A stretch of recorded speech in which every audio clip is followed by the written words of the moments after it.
This is Democracy Now!, democracynow.org, The War and Peace Report. I'm Amy Goodman with Juan Gonzalez. Evidence has emerged that the FBI played a direct role in infiltrating racial justice protests after the police killing of George Floyd in 2020. A new podcast out today called Alphabet Boys documents how the FBI paid an informant at least $20,000 to infiltrate and spy on activist groups in Denver, Colorado. The informant also encouraged activists to purchase guns and commit violence. This is the trailer to Alphabet Boys.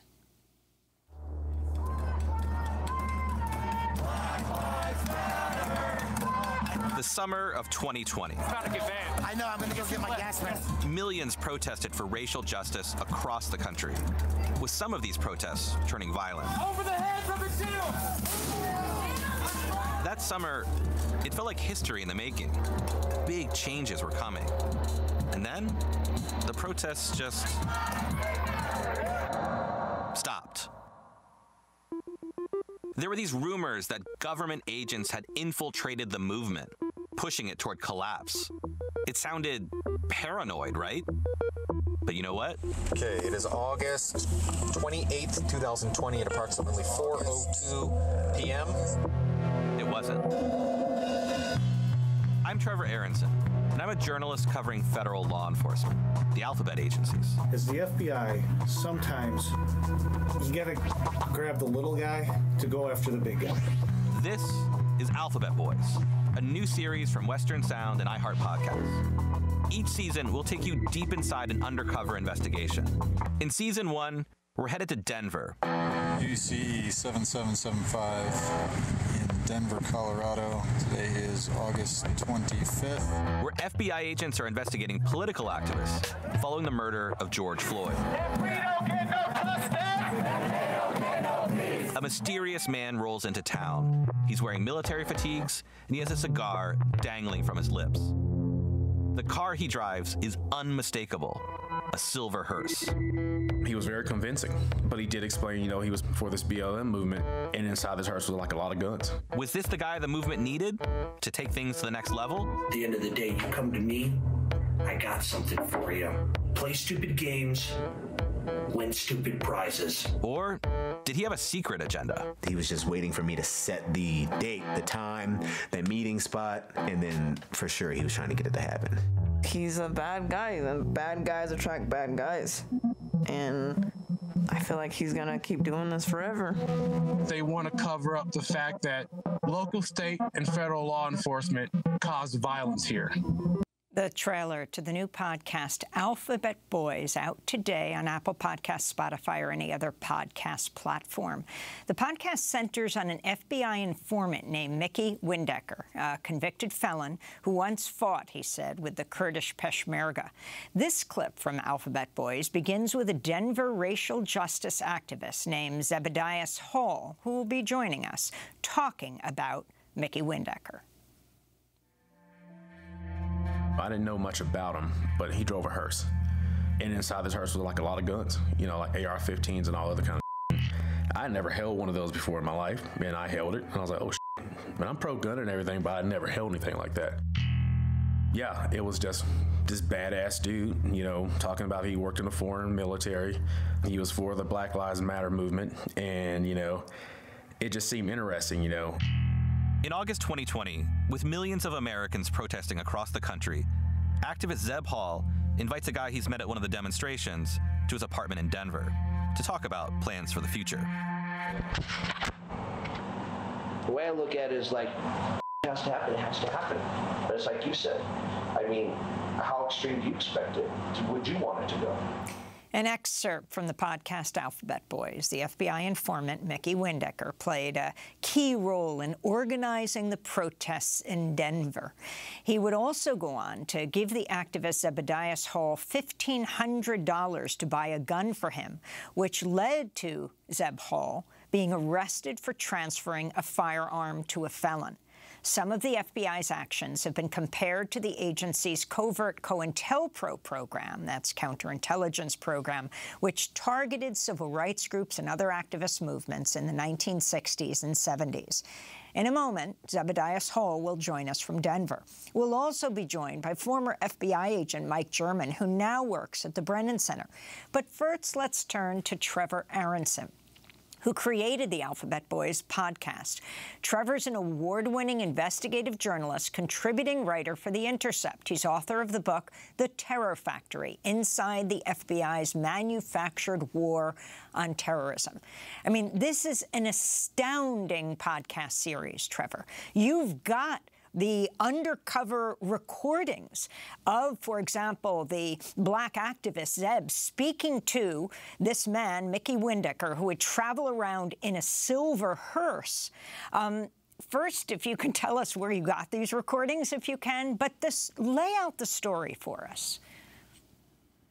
Sure. I can't talk about sourcing for the recordings or the records, but what I can say is that what's significant about this show is that it's the first behind-the-scenes look at how the FBI infiltrated and investigated racial justice groups and the racial justice movement during the summer of 2020, which for 2 years now has always been an open question, which is how did the FBI respond to the racial justice movement, given the context that the FBI had previously designated black political activists as so-called black identity extremists or anti-government extremists.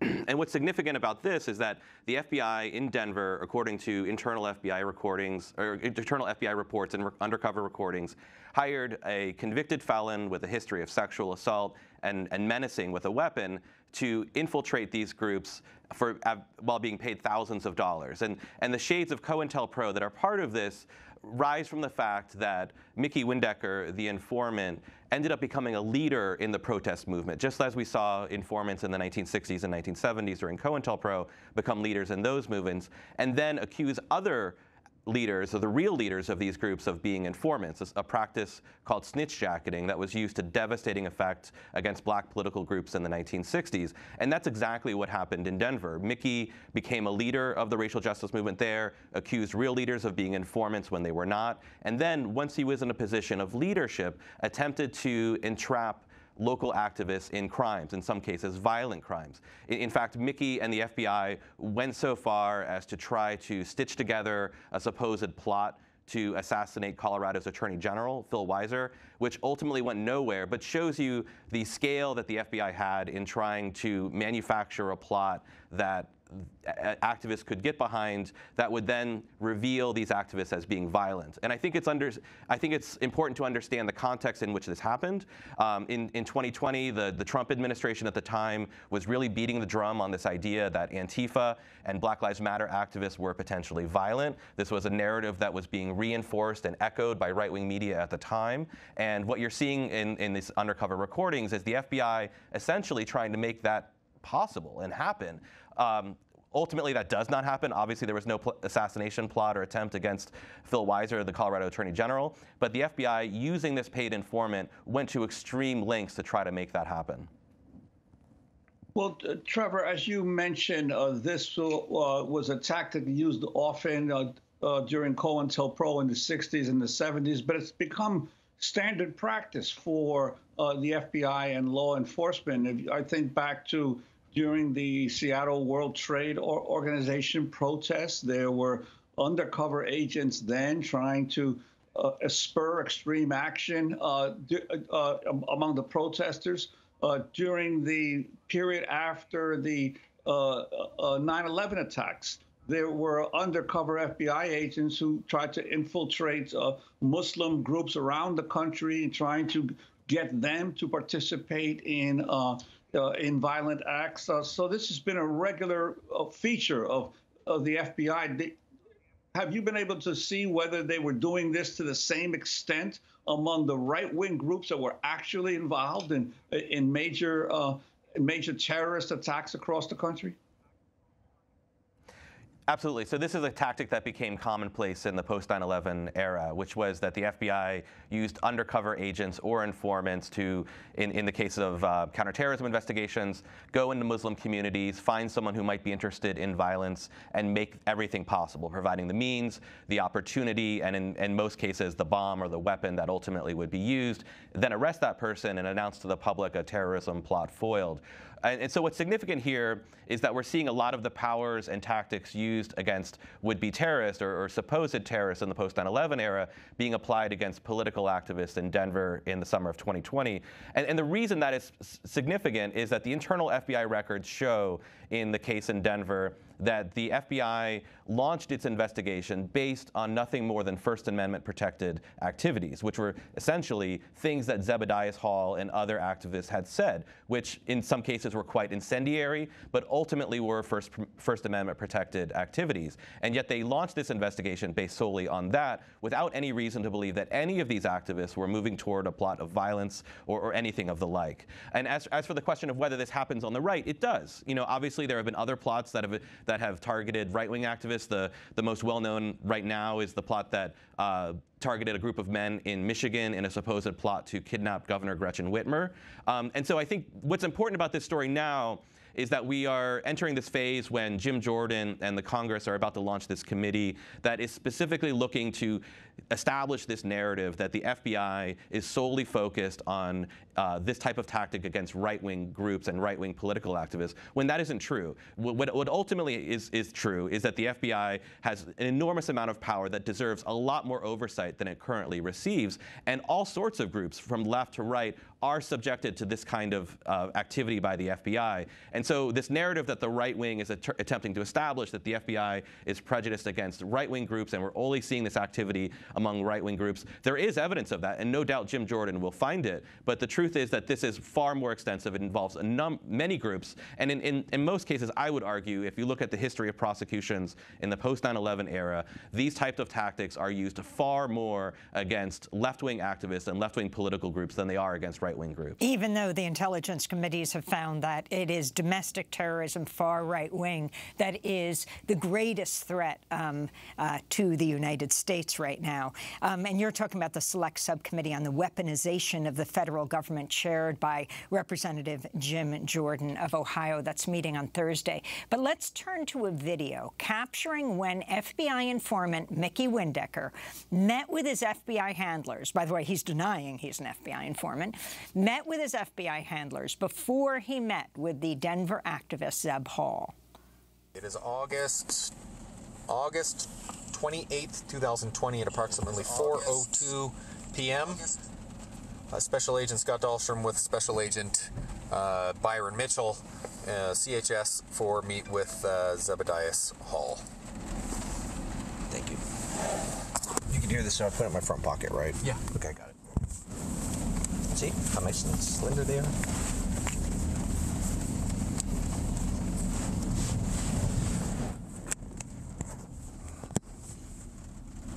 Video look good? Yep. Yeah, look handsome. Not as handsome as that kid.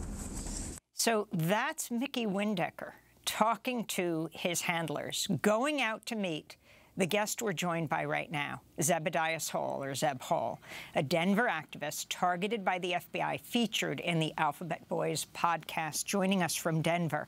I mean, Zeb, this is such an amazing story, because you'd think if the FBI wanted to infiltrate a group like a Black Lives Matter group, they wouldn't have someone who just appears so different in every way. This white guy who is blatantly driving the silver hearse filled with automatic weapons. I mean, it is amazing. So talk about how you met up with him, your involvement in BLM, Black Lives Matter, and why you came to believe that he was a fellow traveler, if you will. I first met, well, thanks for having me. I first met Mickey at one of the earlier protests, either it had been early July or late June. He was around a lot of folks, taking information, phone numbers and whatnot. It was quite odd. We were all confused. We didn't know what to expect, and it was very terrifying down the line when we found out more about him.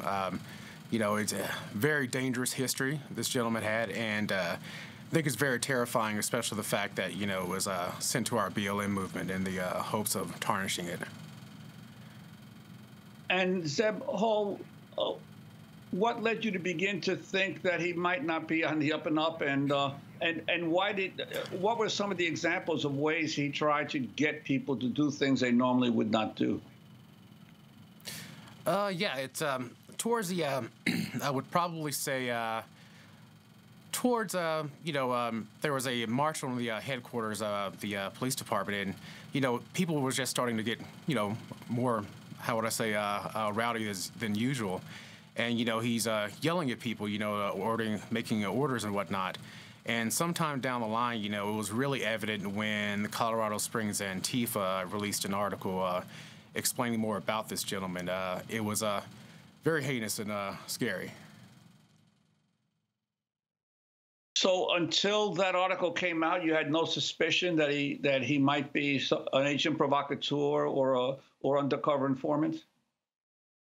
It was very confusing. You know, it was so much going on that summer, we didn't know what to expect, but we never would have thought that the FBI would have sent a gentleman like that to our movement. Everything was really confusing. You know, it's so hard to put things together looking back now, but it's, I would say at the end of the day that, you know, I think most of the things that happened, either it be violent or confusion, wouldn't have happened without the FBI and their informant, Michael Windecker. Let's go to hear the FBI informant, Mickey Windecker, in a recording he made after he was accused of being an informant. He spoke in front of a flag for the Kurdistan Workers' Party and an AR-15-style assault rifle. That was his background. So there's a group that, or a individual that's claiming that they are Antifa Colorado Springs. And in fact, that I believe that they are actually not Antifa Colorado Springs, because I believe they are actually a cop. This individual has posted stuff discrediting other individuals that are fighting against the fascists in Denver, Colorado, such as Cutting the Plastic and other communist groups and other individuals. I, for one, am not amused or pleased about the that's going on. So that's Mickey Windecker accusing Antifa of being the informants. Zeb Hall, talk about how you were entrapped then, how he gave you money to buy a gun for him, and what happened next. Yeah, I'll start off saying, you know, I was scared, but, you know, I've got to own the fact that I purchased the firearm. You know, it was just quite odd, and you know, then the way in which, you know, he explained it to me, I just didn't understand. I never purchased a gun before, you know, and I get this gun for this gentleman, and you know, shortly after, you know, the information comes out about his criminal history and who he is, and you know, I'm terrified at this point. And come around January, you know, an article comes out, you know, with Mr. Shelby, who will be mentioned later on. And at that point, you know, I was absolutely terrified. You know, it's, I was just afraid. You know, I own what I did. And, you know, I never thought I'd be in a situation like this, but, you know, here we are. It was just a terrifying experience. We were all afraid. I'd like to bring in former FBI Special Agent Mike German, now a fellow at the Brennan Center for Justice at New York University Law School. He's written a book titled Disrupt, Discredit, and Divide, How the New FBI Damages Democracy. Mike German, talk to us about these efforts by the FBI to especially target movements, social movements on the left. Thanks for having me. You know, Trevor has spent a large part of his career covering this change in the FBI's undercover tactic, where they have aggressively used informants, had informant-driven operations targeting mostly Muslim Americans in terrorism investigations with a tactic that wasn't designed to uncover criminal activity that was ongoing, but rather to manufacture criminal activity, to create a case where no case had existed before. And what I think is really critical about the reporting on Alphabet Boys is that in many of those cases, Trevor had to rely on court documents or Freedom of Information Act records and statements of the defendants. And defenders of these tactics at the FBI and elsewhere would often say, well, the FBI probably had some other kind of information that justified the use of these tactics that couldn't be released in court or discussed openly. Where here, Trevor has the entire investigative file, and we can see that the FBI here chose somebody with a serious criminal record to infiltrate a social movement and target people who were much less involved in any criminal activity, and actually to stoke violence at these protests. And that's a tactic that, as discussed, is straight out of the COINTELPRO playbook, where the tactics were meant to disrupt and divide the social movements rather than to uncover serious crime. Zeb, you were sentenced to 3 years probation. I'm wondering, with the police killing of Tyre Nichols, and also you were dealing not only with George Floyd, but in Aurora, Colorado at the time, the horrific police killing of Elijah McClain, with the massive crackdown on protesters after that as they would engage in violent vigils because he played violins for cats and dogs at the local shelter injected with this massive dose of ketamine. Has this changed your approach to the world? Are you afraid to be an activist? No, I'm more committed. It was a terrifying experience, but, I know what I signed up for. This is a lifelong thing. Even though it does affect us as Black people more, I do understand this is a situation that all people in America have to deal with. No, I'm more committed than I was before. This is going to be a lifelong thing. And Trevor Aaronson, in the last 30 seconds we have, what you want people to take away from this podcast series dropping today, Alphabet Boys. So I think it's important to recognize that not only did Mickey Windecker try to set up activists like Zeb in specific crimes, but that he played a large role in turning what were otherwise demonstrations and protests into what became full-out assaults on police stations in Denver. Some of the most violent incidents that we saw in Denver that summer had Mickey's fingerprints all over them. He was hyping them up. He was encouraging people to attend. He was encouraging people to become more and more violent. And so, at least in Denver, we have evidence that a government agent was behind many of these protests that ultimately turned violent. Well, this is a truly astounding podcast series. Trevor Aaronson, the host of the new Alphabet Boys podcast, award-winning investigative journalist, contributing writer for The Intercept. Zebbodios Hall, thanks so much for joining us from Denver, an activist targeted by the FBI, featured in the podcast, and Mike German for joining us as well, former FBI agent, now a fellow at the Brennan Center for Justice. That does it for our show. I'm Amy Goodman with Juan Gonzalez.